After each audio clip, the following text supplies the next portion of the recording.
piano string snapped at 11:47 p.m. Claire Mitchell's hands froze over the ancient Steinway in Boston Symphony Hall. Her back screamed from 12 hours bent over piano guts. Her fingers were raw and bleeding at the cuticles. 5 concert halls, 3 wealthy homes, 1 recording studio, 12 pianos tuned for $300 total. Not enough to cover rent, not even close.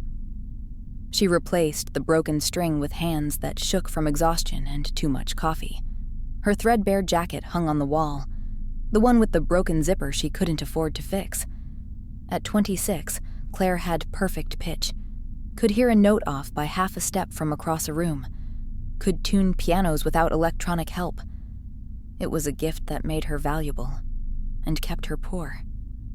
Miss Mitchell, the concert hall manager appeared. Apologetic smile, expensive suit. Budget cuts. We can only pay you for 4 pianos today instead of 5. $50. Gone. Claire's stomach dropped. $50 meant choosing between groceries or the electric bill. Again. That's fine, she lied, because arguing with rich institutions never worked when you were the one they could replace tomorrow. She packed her worn tool bag, the one held together with duct tape, tried not to think about her mother's phone call from yesterday. The treatment's not working, sweetheart. But don't worry about the medical bills. Asterisk. Her mother was dying. Stage 4 cancer spreading faster than prayers could stop it, and Claire couldn't afford to save her. The last address on Claire's cracked phone screen was a penthouse on Beacon Hill. Old money. The kind that didn't need to show off because everyone already knew. She took the service elevator, the one for people like her, the help. The doorman barely looked at her. Threadbare jacket, worn jeans, tool bag held together with hope and tape. Not the kind of person who belonged in buildings like this. The penthouse took up the entire top floor. Floor-to-ceiling windows showing Boston spread out like scattered diamonds. Original artwork Claire recognized from her abandoned music degree textbooks. Furniture that cost more than her yearly income. And there, dominating the massive living room, a Steinway concert grand. The kind of piano that cost more than most people's houses. But it was the man by the window who made Claire forget to breathe. Tall. Mid-30s, maybe. Dark hair pushed back like he'd been running his hands through it for hours. Expensive clothes that somehow looked casual on him. And eyes that held exhaustion Claire recognized in her own mirror. The kind that came from loving someone you couldn't fix. Miss Mitchell. His voice was deep, controlled. The kind of voice that gave orders and expected them followed. Thank you for coming on short notice. Claire moved toward the piano, already hearing the discord from across the room, her perfect pitch screaming at notes out of tune. When was this last tuned, Mr. Cross? 3 years ago. Her hands stilled on her tool case. 3 years. For a piano worth $200,000, that was criminal neglect. Why hasn't anyone played it? The question slipped out before Claire could stop herself. You don't question rich people. You just do the work and take the money. Something painful crossed his face. My daughter used to play. She stopped after her mother died. The words hung in the expensive air. Before Claire could apologize, a small figure appeared in the doorway. 6 years old, maybe 7, dark curls like her father's, wearing pajamas at 3 p.m, eyes that looked too old for such a young face. Lily, sweetheart, this is Miss Mitchell, the man said, his entire voice softening. She's here to fix Mama's piano. The child, Lily, stared at Claire with ancient eyes. Then she walked to the piano bench, sat down, placed small hands on the keys. Claire held her breath. Lily sat there, hands on keys, not pressing down, not making sound, like she'd forgotten how music worked but couldn't quite let go. She does this every day, Mr. Cross said quietly. Sits for hours. Never makes a sound. The therapists say she's processing grief." His voice cracked on the word grief. Claire knelt beside the piano bench, eye level with the silent child. "Can I tell you a secret, Lily?" The girl's eyes flickered. "I can hear things other people can't." Claire rested her hand on the piano's side. "Right now, I can hear that this piano is sad. It misses being played. It misses your hands." For the first time, something sparked in Lily's expression. Not quite hope, but close. The man, Ryan Cross, Claire learned, watched as she opened the piano. As Lily stood beside her, watching with silent fascination as Claire explained each string, each hammer, each tiny adjustment. "You're good with her," Ryan said after 20 minutes. "Most people don't know how to talk to her anymore." Claire tested a note, perfect A above middle C. She's not broken. She's just speaking a different language. She played 5 simple notes, ascending, a question in music form. Lily's small hand reached out, touched the keys, played the same 5 notes back. An answer. Ryan's breath caught, audible in the silent penthouse. Claire played 5 different notes. Lily copied them perfectly. "She's not mute," Claire said quietly. "She's waiting for someone who speaks her language." 2 hours later, the piano sang. Every note clear, every hammer voiced, perfect. Claire packed her worn tools, trying not to notice how Lily had moved closer during the tuning, how the child's hand kept returning to the keys, playing those same 5 notes over and over, a question that needed answering. "How much do I owe you?" Ryan pulled out his wallet. Claire quoted her standard rate, barely enough to cover gas and hours of work. Ryan handed her $500 bills. Claire's exhausted brain struggled to process the money in her hand. $500 meant rent paid, meant groceries, meant maybe, a small payment toward her mother's medical bills. "That's too much," she said automatically, even as her fingers closed around the bills like a lifeline. "It's not enough." Ryan moved to the window, silhouette against the Boston skyline. "You gave my daughter something no therapist has managed in 3 years. You made her want to communicate."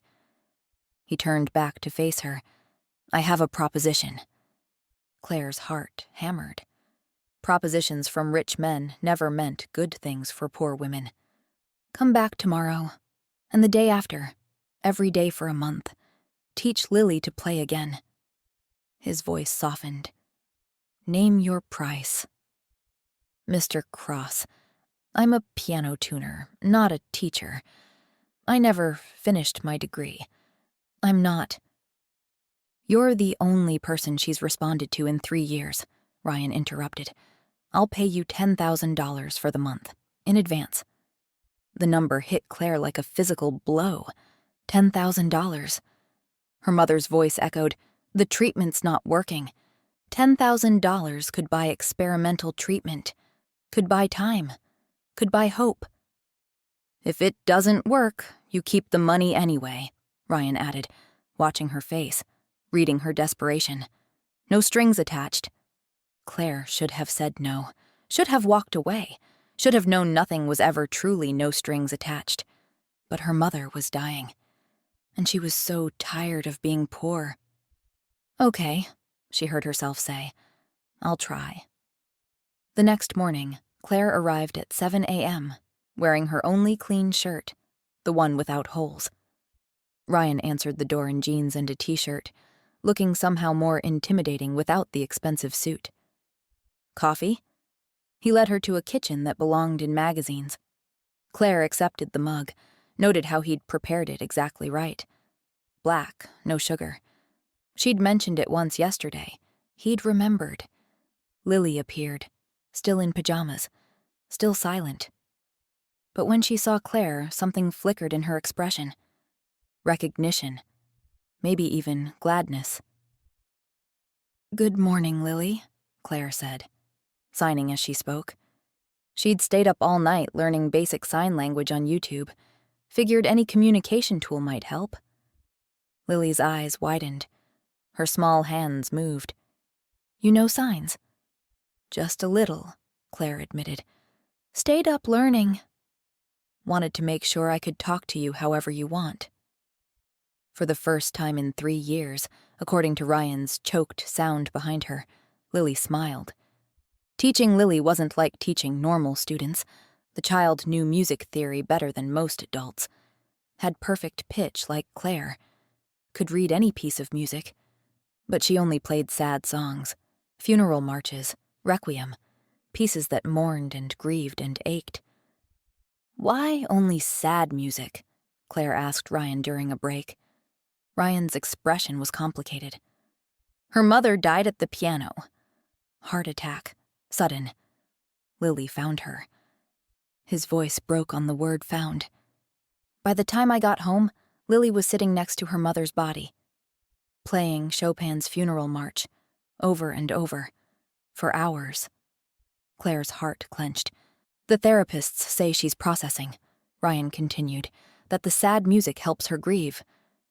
But it's been 3 years, and she's still... He ran a hand through his hair.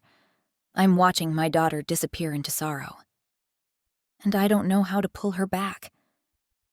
Claire thought about her own mother, about grief that had to be honored before it could heal. What if we let her play the sad songs, she suggested, but teach her that music can hold more than one emotion at a time? Ryan looked at her like she'd said something profound. That afternoon, Claire sat at the piano beside Lily. I'm going to play something sad, she explained, and I want you to play something on top of it.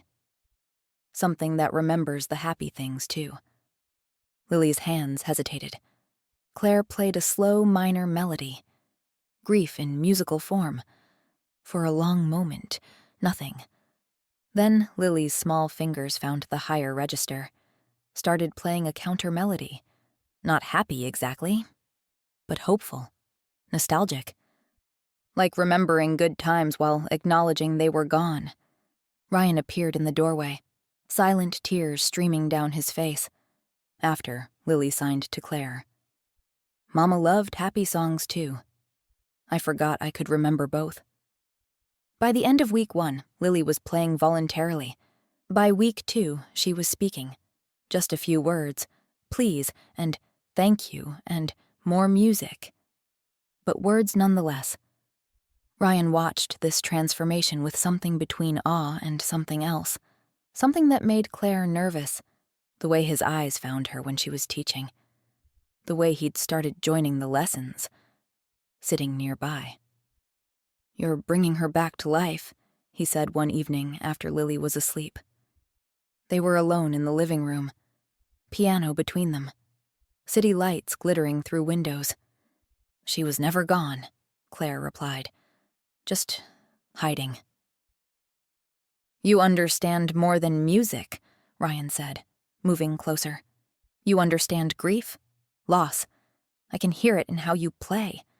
Too close, too perceptive. My mother is dying, Claire heard herself admit. Cancer, stage 4. I took this job because the money... She stopped, professional boundaries screaming. Stay. Ryan's hand caught hers. Warm. Steady. Talk to me. When did you last have someone just listen? So Claire talked. About her mother. About medical bills drowning them. About dropping out of music school to work 3 jobs. About perfect pitch that let her hear everything.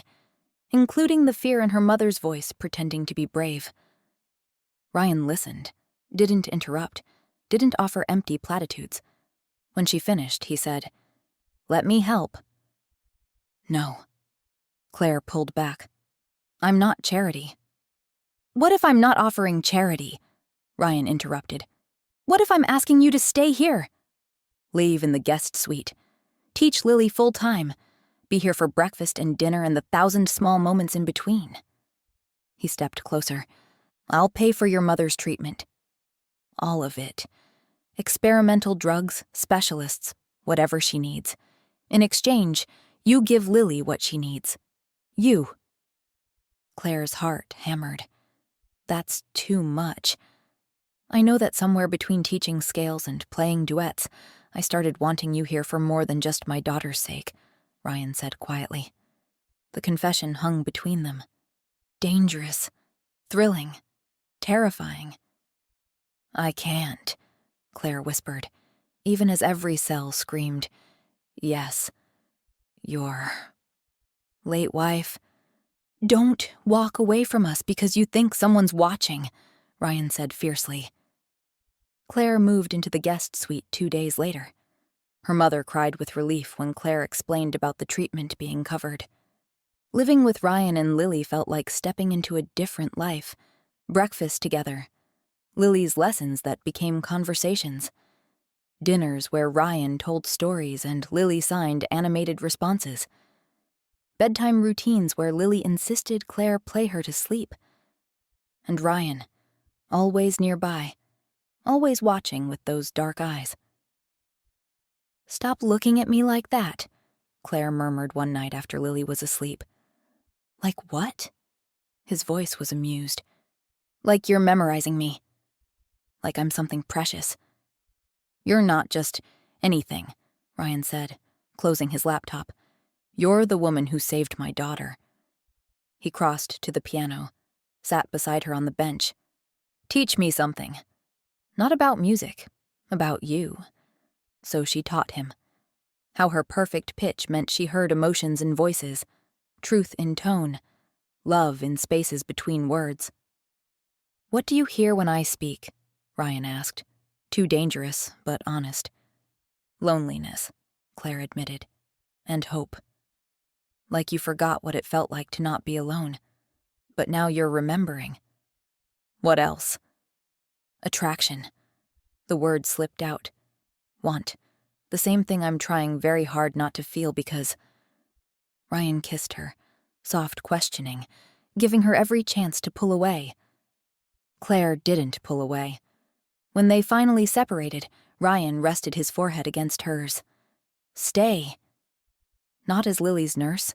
Stay because this house hasn't felt like home until you were in it. I'm here, Claire breathed, a sound from the doorway. Lily, in her pajamas, signing with a small smile. Finally. Daddy likes you. I like you.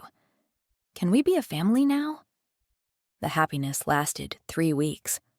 3 weeks of waking up in Ryan's house, teaching Lily, falling deeper in love with both of them. Then the lawyers arrived. Mr. Cross, the woman said, sympathetic but firm. I represent the Montgomery family, Mrs. Cross's parents. They're filing for custody of Lily based on your recent lifestyle choices. Ryan's face went cold. Lifestyle choices! The lawyer slid papers across his desk. They claim you're living with an unvetted woman, a piano tuner with no credentials, that you're exposing Lily to an inappropriate relationship. She glanced at Claire apologetically. Their words, not mine. They argue Lily needs stability, not... She paused. A gold digger who seduced her way into your home. Claire felt ice flood her veins. Get out, Ryan said quietly, dangerously. After the lawyer left, Ryan pulled Claire into his arms. They can't win. I have full custody. I'm giving them grounds, Claire said numbly. By being here. They'll use me against you. Then let them. Ryan. Claire pulled back, her heart shattering. I can't let you lose Lily because of me. Don't, Ryan said fiercely. Don't sacrifice us. But Claire had already made her decision. She packed that night, while Ryan argued, while he pleaded. I love you, he said as she reached the door, tears streaming. I'm not letting you go without a fight. Then fight for Lily, Claire replied, voice breaking. Not for me. Always for her. She left before she could change her mind, before she could stop being brave. 2 months passed like a funeral march. Claire moved back to her tiny apartment, back to tuning pianos for minimum wage. Her mother's treatment continued, Ryan refused to stop paying despite everything. "He calls every week," her mother said. "Asks how you're doing. Tells me Lily misses you." Until the letter arrived. "Dear Claire, the custody hearing is next week. The Montgomerys claim I'm unfit, that Lily needs proper maternal influence. Asterisk. The truth is, Lily has only been stable when you were here. I'm not asking you to come back for me. I'm asking you to testify. Tell the judge what Lily was like before you, after you. And if you happen to mention that you loved us too, that we were becoming a family, maybe the judge will see that stability isn't about being conventional. I'm fighting for Lily, but I'm also fighting for us. Come home. Star Ryan Star." The courtroom was everything Claire had nightmares about. Cold, formal, the Montgomerys sitting with expensive lawyers, looking like respectable grandparents any judge would favor. Ryan sat alone, Lily not present, with a court guardian. Claire slipped into the back row. Ryan's eyes found hers across the courtroom. "Come home," his expression said. "I'm here," hers answered. When Claire was called to testify, she walked on shaking legs, swore to tell truth. "Miss Mitchell," the Montgomerys' lawyer began, sharp tone. "You worked for Mr. Cross for how long?" 4 weeks. During which time you lived in his home?" "Yes." "Developed what you called inappropriate feelings for your employer?" Claire's hands clenched. "I developed feelings for a good man trying to save his daughter." "That's not inappropriate. That's human." "Tell me about Lily," the judge interrupted, voice kind. Claire took a breath. Silent. She hadn't spoken in 3 years, spent hours at the piano without making sound, drowning in grief, and no one knew how to reach her. "And after you started teaching her?" "She started communicating. Playing music that held more than sadness, speaking words, smiling, becoming a child again." The judge leaned forward. "What changed?" "Someone finally listened," Claire said simply. "Someone respected that grief doesn't have a timeline, that a 6-year-old can mourn deeply and still find joy again." She looked at Ryan. "And someone loved her enough to bring a stranger into their home. To risk being judged, that's not unstable. That's everything parents should be." "So Mr. Cross is fit to raise his daughter?" "I'm saying Lily is thriving because of her father's choices." "That's more than fit. That's exceptional." The judge's verdict came after 20 minutes. "The Montgomerys have raised concerns about unconventional living arrangements, but convention doesn't equal fitness." She looked at Ryan. "Your daughter has shown remarkable progress. Custody remains with you." Ryan's exhale was audible. "However," the judge continued, "I recommend family therapy to help Lily process her current family structure in healthy ways." "Approved," Ryan said immediately. "Then we're done." "Lily stays with her father." The gavel fell. Claire tried to slip out during the chaos.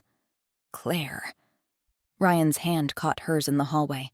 "Don't run." "Not again. You have Lily. That's what matters. I have Lily because of you." He pulled her closer. "But I don't just want Lily. I want you. I want Sunday breakfasts and music lessons and bedtime stories. I want to fight about whose turn it is to buy groceries.